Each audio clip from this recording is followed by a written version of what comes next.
ओम नमः शिवाय। किसी को भी अपने वश में करने की बहुत ही चमत्कारी वशीकरण विधि। इस वशीकरण विधि से आप अपने शत्रु को, अपने प्यार को, जिसको भी आप अपने वश में करना चाहते हैं उसे बहुत ही आसानी से अपने वश में कर सकते हैं। केवल आपने इस विधि में उस व्यक्ति का नाम लेना है और उसके बाद पूरी प्रक्रिया को पूरे विधि विधान के साथ करना है। जिसको भी आप अपने वश में करना चाहते हैं, चाहे आपके घर का सदस्य हो या बाहर का हो, इस विधि में किसी भी व्यक्ति को इस विधि के बारे में जानकारी ना हो।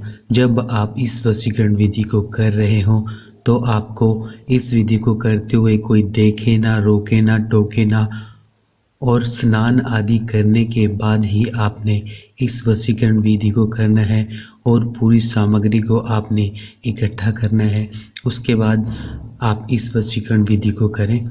और मैं बताना चाहूँगा, जो साधक साध्वी हमारे द्वारा बताई हुई सभी वशीकरण विधियों का प्रयोग करते हैं, तंत्र मंत्र विद्या का प्रयोग करते हैं, परंतु उन्होंने अभी तक हमारे चैनल को सब्सक्राइब नहीं किया है, उन सभी साधक साध्वियों को हमारे द्वारा बताई हुई किसी भी वशीकरण विधि की नोटिफिकेशन प्राप्त नहीं होगी।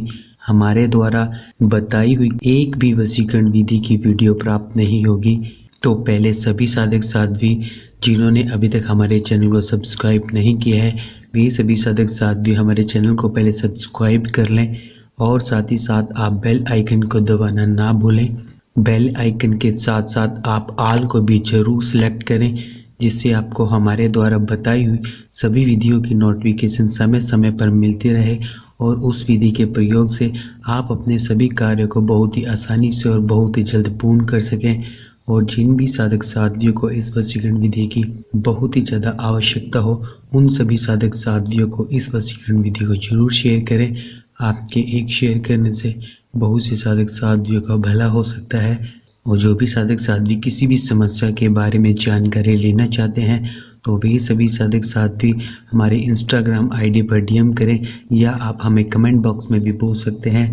ध्यान रहे, हमारे द्वारा ही कमेंट पर रिप्लाई करने पर ही आप उस विधि का जिस भी कार्य में प्रयोग कर रहे हैं उस विधि का ही उसी समय प्रयोग करें।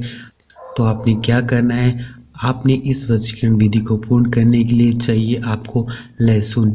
यदि आपके घर पर इस प्रकार से लगा हुआ लहसुन है, कच्चा लहसुन, आप देख सकते हैं ये पूरा लहसुन है।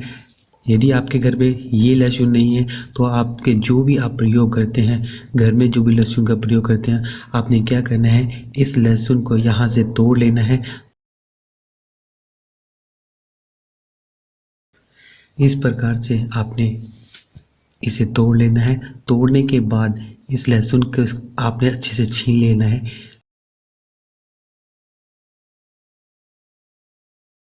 आपको चाहिए काला कपड़ा। इस तरह से आप काला कपड़ा ले लें, छोटा काला कपड़ा लेना है और लहसुन को उस काले कपड़े में बांध देना है।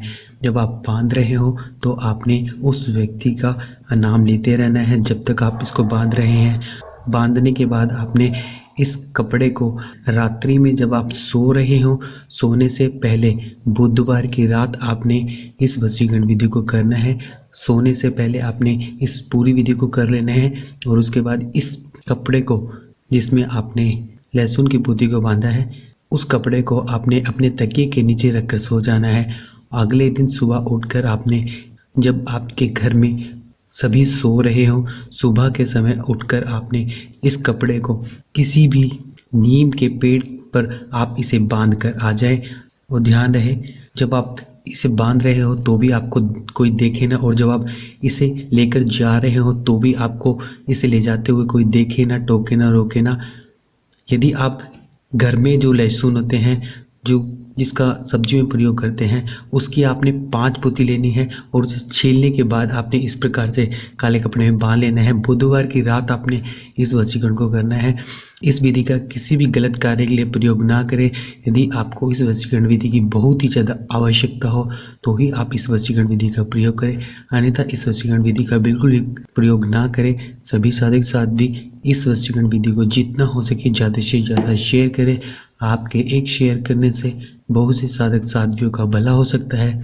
यदि आप किसी भी समस्या के बारे में जानकारी लेना चाहते हैं तो आप हमारे इंस्टाग्राम आईडी पर डीएम करें या आप हमें कमेंट बॉक्स में भी पूछ सकते हैं। ओम नमः शिवाय।